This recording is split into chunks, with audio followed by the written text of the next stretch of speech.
एक आदमी एक क्लब की डांसर से obsessed है। इसी क्लब का ओनर इस लड़की को छोड़ना नहीं चाहता। यहाँ पर और भी चीजें प्ले में है, यही इस मूवी को इंटरेस्टिंग बनाती है। आज की हमारी मूवी एक्सोटिका ये 1994 की एक हॉलीवुड मूवी है। वीडियो स्टार्ट करने से पहले मैं आप सबसे रिक्वेस्ट करना चाहता हूँ, अगर आपको ये वीडियो अच्छा लगता है तो प्लीज इस वीडियो को लाइक और कमेंट जरूर कर दीजिएगा। इससे चैनल को बहुत सपोर्ट मिलता है। अब बिना किसी देरी के एक्सप्लेनेशन स्टार्ट करते हैं। मूवी स्टार्ट होती है और हमारा मेन कैरेक्टर जिसका नाम है थॉमस, हम देख सकते हैं कि एयरपोर्ट पर है। वहाँ उसकी बैग्स वगैरह चेक हो रही है।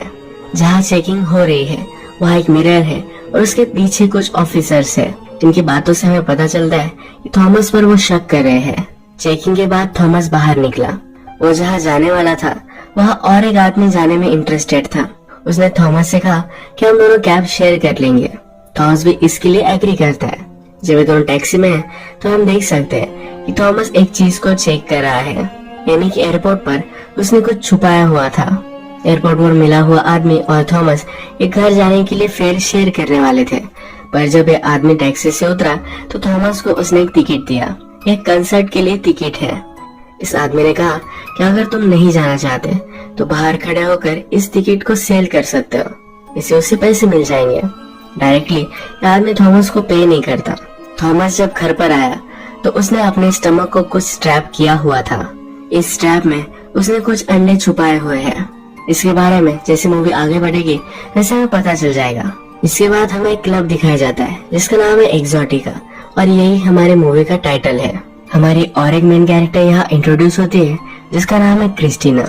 क्रिस्टीना इसी क्लब में स्ट्रिपर का काम करती है। इस क्लब में लोग खुद के लिए प्राइवेट डांस बुक कर सकते हैं।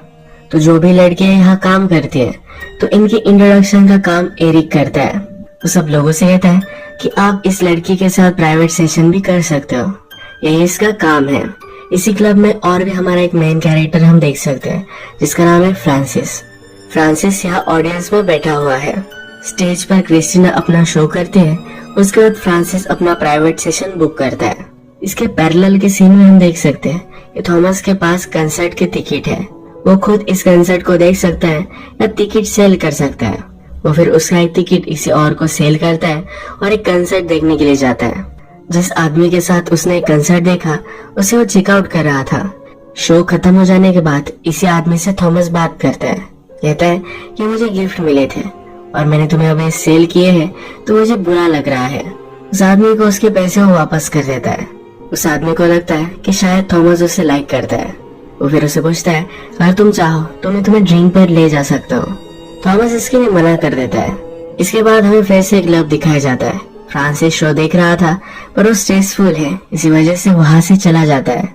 इसके बाद नेक्स्ट सीन में हम देखते हैं कि थॉमस अपने बेबी सिटर को उसके घर छोड़ रहा है। पहले बेबी सिटर फ्रांसिस से बहुत सारे क्वेश्चन पूछती थी।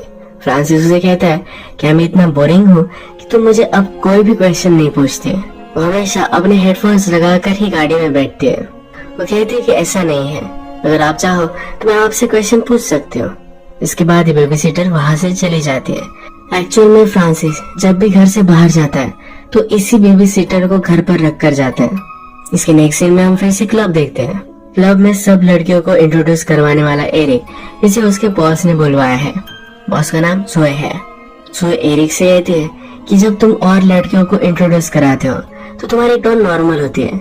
जब क्रिस्टीना की बारी आती है तो तुम अपने इमोशंस में बह जाते हो, उसकी बहुत तारीफ करते हो। वो कहती है कि अब तुम्हें ये करना कम कर देना चाहिए। बॉस उससे कह रही थी कि इस इंट्रोडक्शन के पार्ट में वो खुद इन्वॉल्व होना चाहती है। एरिक कहता है कि मैं जो काम करता हूँ ये बहुत ही इम्पोर्टेंट है। लोगों को मैं कन्विंस करता हूँ कि इन लड़कियों के साथ उन्हें प्राइवेट सेशन चाहिए। तुम्हारी इस हालत में अगर तुम ये काम करोगी तो लोगों को ये अच्छा नहीं लगेगा।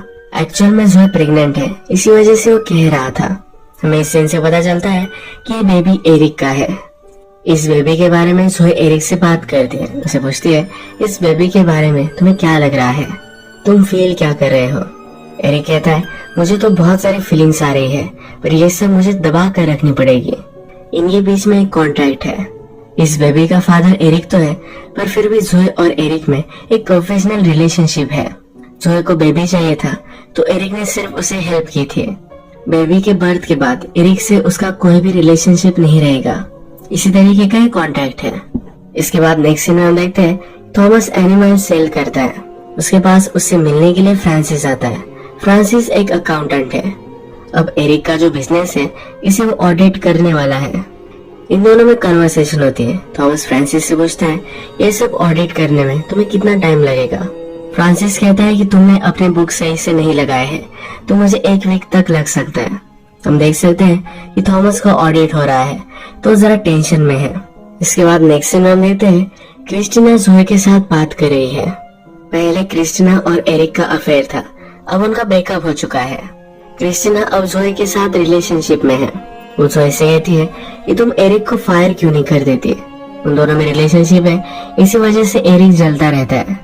वो कहती है अगर तुम उसे फायर करोगे तब उस पर एक एहसान ही करोगे। ये सब सिचुएशन मैं आपको फिर से बताता हूँ। जोए एक्चुअल में एरिक की बेबी से प्रेग्नेंट है, पर जोए और एरिक में कॉन्ट्रैक्ट है कि एरिक इस बेबी से कोई भी संबंध नहीं रखेगा। फॉर एग्जाम्पल वो एक सरोगेट फादर है। क्रिस्टीना और एरिक में रिलेशनशिप थी जो अब टूट चुकी है। इसके ऑपोजिट में क्रिस्टीना और जोए इन दोनों में रिलेशनशिप है। नेक्स्ट सीन में हम देखते हैं फ्रांसिस जब थॉमस के लिए ऑडिट कर रहा था तब थॉमस से एक ड्रॉअर में उसे गन मिली। गन देखने के बाद वहां से वो चला गया। जाते जाते थॉमस से उसने कहा तुम्हारे बुक्स बहुत ही सस्पिशियस है। तुम जो भी काम करते हो ये मैनेज करने के लिए किसी को तुम्हें हायर करना चाहिए। इसके बाद फ्रांसिस अपने बेबी सिटर को लेने के लिए उसके घर जाता है। बेबी सिटर के जो फादर है ये भी फ्रांसिस के अच्छे फ्रेंड है। फ्रांसिस फिर बेबी सिटर को घर पर छोड़कर क्लब में क्रिस्टीना का डांस देखने के लिए पहुंच जाता है। इसके पैरेलल के सीन में हम देखते हैं थॉमस ने फिर से कंसर्ट के लिए 2 टिकट्स बाय किए हैं। लास्ट टाइम उसने जो किया था ये वो फिर से करने वाला है। एक स्ट्रेंजर के साथ कंसर्ट देखने वाला है। क्रिस्टीना का डांस देखते वक्त फ्रांसिस उसके लिए वरी करता है। वो कहता है डांस करते वक्त अगर किसी ने तुम्हें हर्ट कर दिया तो क्या होगा। अगर तुम्हें प्रोटेक्ट करने के लिए मैं यहाँ नहीं होऊंगा तो फिर क्या होगा। क्रिस्टीना कहती है तुम हमेशा मुझे प्रोटेक्ट करोगे, कोई भी वरी मत करो। अभी क्या था इसकी मिस्ट्री हमें मूवी में आगे पता चलेगी। घर आने के बाद अपने बेबी सीटर को फ्रांसिस घर छोड़ता है। उसकी बेबी सीटर कहती है कि जब भी तुम घर पर आते हो तो मेरे फादर बहुत ही अनकंफर्टेबल महसूस करते हैं। क्या आप दोनों एक दूसरे के फ्रेंड्स नहीं हैं? फ्रांसिस कहता है कभी कभी फ्रेंडशिप उसी तरीके से होती है, जैसे आप बड़े होते जाते हो तब आपके साथ एक बैगेज होता है, यानी कि इमोशनल कुछ बुरी चीजें आपके साथ हुई होती है जो आप साथ लेकर चलते हो। फ्रांसिस फिर उसे समझाता है कि इस बैगेज के साथ आप फ्रेंडशिप करते हो, कभी कभी इसे आप हाइड करते हो और कभी कभी नहीं। कुछ लोग तो फ्रेंडशिप भी नहीं रखते। तुम्हारे फादर इस टाइप के बैगेज को छुपाते नहीं और फिर भी मेरे साथ फ्रेंडशिप में है। वो कहता है कि शायद हम दोनों की फ्रेंडशिप अनकंफर्टेबल है, पर कभी कभी फ्रेंडशिप उस तरीके से हो सकती है। फ्रांसिस से बेबी सिटर ने बात की तो उसे बहुत अच्छा लगता है। इसके बाद नेक्स्ट सीन जो हम देखते हैं एक पास्ट का है। एक सर्च पार्टी चल रही थी, यानी कि कुछ लोग मिलकर कुछ ढूंढ रहे थे। वहीं पर फर्स्ट टाइम एरिक और क्रिस्टीना मिले थे। क्रिस्टीना एरिक से पूछती है कि अपनी लाइफ में तुम क्या करना चाहते हो। एरिक क्रिस्टीना से कहता है कि अब तो मैं टैक्सी ड्राइवर हूँ, पर मैं डीजे वगैरह बनना चाहता हूँ, मेरी वॉइस के साथ कुछ करना चाहता हूँ। क्रिस्टीना एरिक से कहती है मुझे लगा था कि तुम ऐसे ही कुछ करते हो, तुम्हारी वॉइस बहुत ही अच्छी है, तुम्हारी बातें सुनना इससे बहुत ही इजी हो जाता है। एरिक क्रिस्टीना से पूछता है क्या तुम्हारे कोई फ्रेंड्स है। क्रिस्टीना कहती है कि मेरे ज्यादा कुछ फ्रेंड्स नहीं है। एरिक क्रिस्टीना से कहता है कि आज मुझे लग रहा है कि मेरे कोई फ्रेंड्स होने चाहिए थे। क्रिस्टीना पूछती है कि ऐसा क्यों, तो कहता है कि आज मैं तुमसे मिला हूँ तो इस सब के बारे में मेरे फ्रेंड्स को कहना चाहता हूँ। पहली बार मिलने के बाद ही वो क्रिस्टीना को अब बहुत ही लाइक करने लग चुका है। अब प्रेजेंट में हम देखते हैं कि जब भी एरिक और क्रिस्टीना एक दूसरे के सामने आते हैं तो घिनौनी नजरों से एक दूसरे को देखते हैं। इन दोनों में रिलेशनशिप बहुत ही अब खराब हो चुकी है। इसी टाइप के इनकाउंटर के बाद क्रिस्टीना जोए के पास आते हैं। वो जोए को कहती है कि तुम में और एरिक में जो कॉन्ट्रैक्ट है इससे मैं डिसगस्टेड हूँ। इसके पैरेलल में हम देखते हैं कि थॉमस एक स्ट्रेंजर के साथ कंसर्ट देखने के लिए आया हुआ है। जिसके साथ वो था उसे वो लाइक कर रहा था। लास्ट टाइम उसने जैसा किया था, कंसर्ट हो जाने के बाद जिसके साथ वो कंसर्ट देख रहा था उसके पैसे उसे वापस कर दिए। यही ट्रिक वो फिर से इस आदमी के साथ भी करता है। इस आदमी को लाइक करता है तो फिर ये दोनों थॉमस के घर पर आते हैं। घर आने पर थोड़ी सी बातें करते हैं, हैंग आउट करते हैं। थॉमस के घर पर यह आदमी कुछ अंडे देख सकता है। ये थॉमस ने अच्छी तरीके से प्रोटेक्ट करके रखे हैं। इस बारे में वो आदमी थॉमस से पूछता है, ये जो अंडे हैं ये बहुत ही रेयर एनिमल्स के हैं। इसके बाद ये दोनों इंटीमेट हो जाते हैं। आज रात फिर से फ्रांसिस क्रिस्टीना का डांस देखने के लिए आया। वो फिर से वरी कर रहा था कि जब वो क्रिस्टीना के साथ नहीं होता है तो शायद उसे कोई हर्ट कर सकता है। इसके बाद वो बहुत ही डिस्टर्ब हो गया और वॉशरूम चला आया। फ्रांसिस जनरली क्रिस्टीना को पूरी रात के लिए बुक कर लेता है। पूरी रात तक उसका डांस देखता रहता है। वो अच्छे से बात करते हैं तो एरिक जेलस हो जाता है। फ्रांसिस जब वॉशरूम आया हुआ था तो उसके पीछे पीछे एरिक आ गया। उससे वो बात करता है। एरिक कहता है, तुम और क्रिस्टीना अब बहुत ही अच्छे फ्रेंड्स बन चुके हो। वो किसी के साथ भी इतना क्लोज नहीं है। तुम दोनों बहुत ही क्लोज हो। या तुम्हें नहीं लगता कि तुम्हें उसे अब टच करना चाहिए? उसे वो पसंद आएगा। एरिक फ्रांसिस को ट्रिक कर रहा है। फ्रांसिस भी ज्यादा कुछ सोचता नहीं और जब क्रिस्टीना के पास आता है तो उसे टच करने की कोशिश करता है। एरिक फिर उसके पास जाकर उसे मारकर क्लब से बाहर निकाल देता है। यहाँ डांस करते वक्त डांसर को टच करना अलाउड नहीं है। फ्रांसिस बहुत ही हर्ट हो चुका था। शायद उसे फिर से क्लब में भी नहीं आने देंगे। रात में जब अपनी बेबी सीटर को घर पर छोड़ रहा था तो उसकी बेबी सीटर ने उसके सर पर एक चोट देखी। वो पूछती है, क्या तुम ठीक हो? फ्रांसिस को अब अपने खुद के एग्जिस्टेंस पर क्वेश्चंस आ रहे हैं। वो कहता है, जब हमने किसी से मांगा ही नहीं कि हमें इस वर्ल्ड में रहना है तो हम क्यों रह रहे हैं? उसे सुसाइड के थॉट आ रहे हैं। एरिक ने फ्रांसिस को क्लब से बाहर निकाल दिया तो फ्रांसिस कोई केस वगैरह न करे, तो इसी वजह से जोए उससे क्वेश्चंस पूछती है। कहती है तुम्हें उसे वार्निंग देनी चाहिए थी, डायरेक्टली उसे बाहर क्यों फेंक दिया? एरिक कहता है कि मेरा इम्पल्सिव डिसीजन था। मुझे लगा था शायद वो क्रिस्टीना को हर्ट करेगा। क्रिस्टीना भी इस कन्वर्सेशन में फ्रांसिस की साइड लेती है। कहती है फ्रांसिस ने मुझे टच तो किया पर उसका वैसा मीनिंग नहीं था। जो इस बात को सही से समझ नहीं पाती। प्रीवियस के सीन में हमने देखा था कि थॉमस एक आदमी के साथ इंटीमेट हुआ था। जब सुबह होती है तो आदमी वहाँ से जा चुका है और थॉमस के अंडे भी वहाँ से गायब है। फ्रांसिस उस आदमी को कॉल लगाता है तो आदमी कहता है कि तुमसे फिर से मिलना चाहता हूँ, इसलिए वो अंडे लेकर जा चुका है।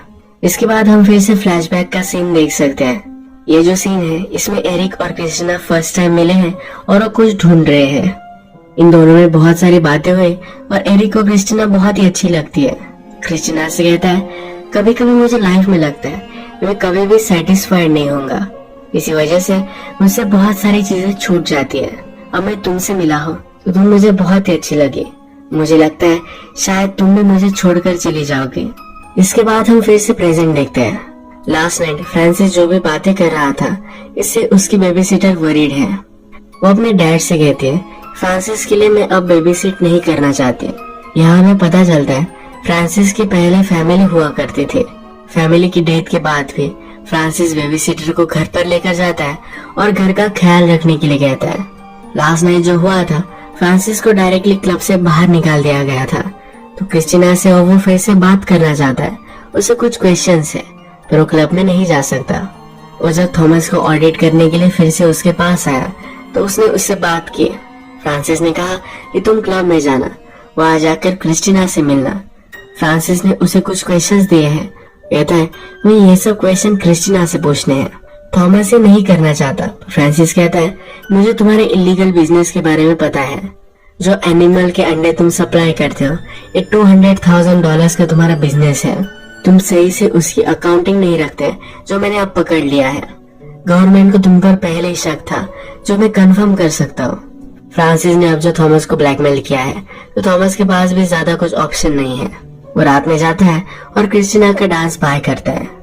थॉमस क्रिस्टीना से पूछता है जिस आदमी के लिए कल तुम डांस कर रहे थे उसे बाहर क्यों फेंक दिया गया?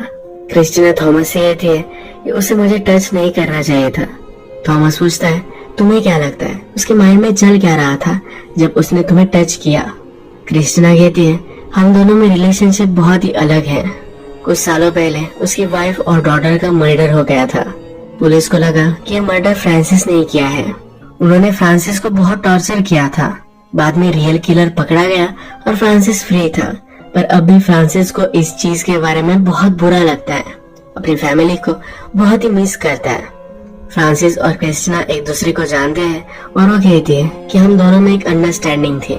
कुछ अनस्पोकन रूल्स थे जो उसे नहीं तोड़ने चाहिए थे। क्रिस्टीना और थॉमस में कन्वर्सेशन बहुत ही डीप हो चुकी थी। ये जब एरिक ने देखा तो फिर से वो जेलस हो गया था। थॉमस जब वॉशरूम गया तो उसके पीछे पीछे फिर से एरिक आया। उसने कहा कि तुम क्रिस्टीना से बहुत ही अच्छे से बात कर रहे थे, कुछ ही घंटों में तुम दोनों अच्छे से फ्रेंड्स बन चुके हो। कहता है क्रिस्टीना और मेरा, हम दोनों का रिलेशनशिप भी ऐसा ही था। मैं फर्स्ट टाइम उसे मिला और मुझे लगा कि मैं हमेशा से उसे जानता हूँ, मैं उसे बहुत प्यार करता हूँ।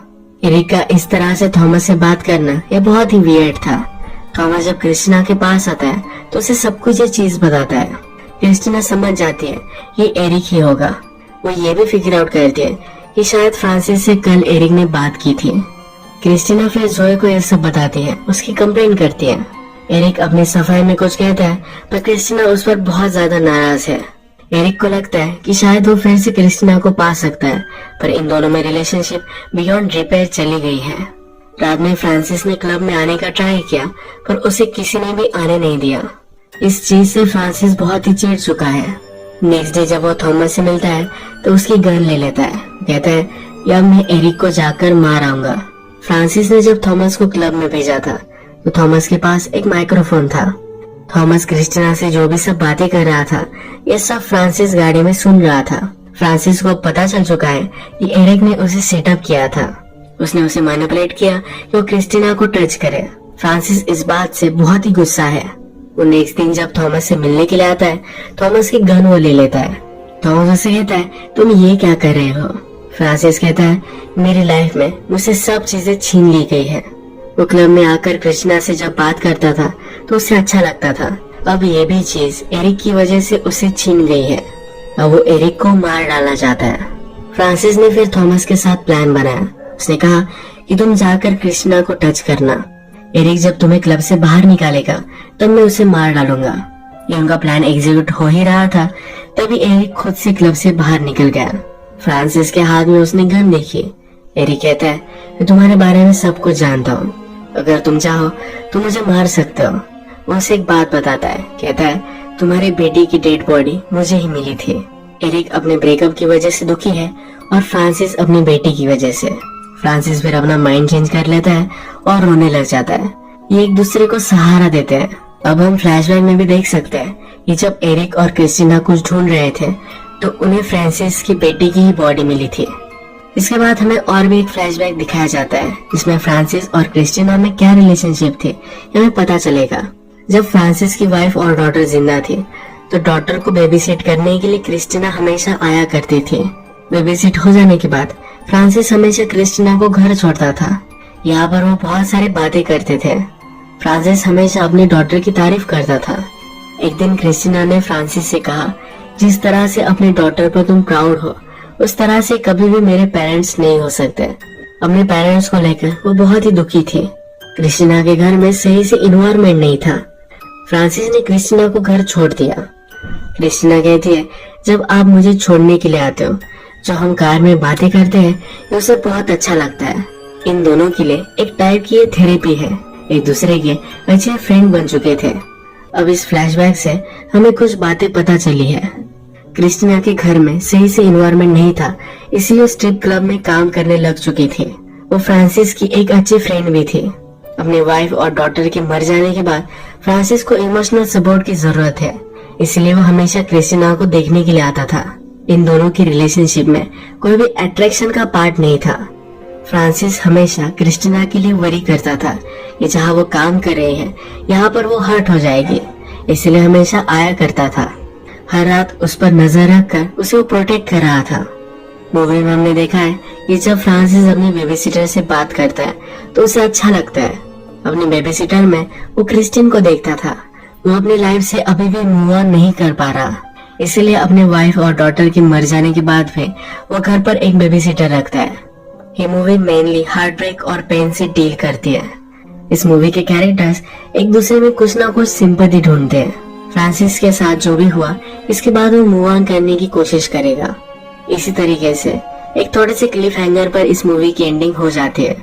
आपको वीडियो अच्छा लगा तो प्लीज इस वीडियो को लाइक कर दीजिएगा। मैं बहुत सारी मूवीज लेकर आता रहता हूँ तो प्लीज इस चैनल को सब्सक्राइब करिए और बेल नोटिफिकेशन आइकन दबाना मत भूलिएगा। हम फिर से मिलेंगे और एक नई मूवी के साथ। तब तक के लिए थैंक यू और आप अपने आप का ख्याल रखिए।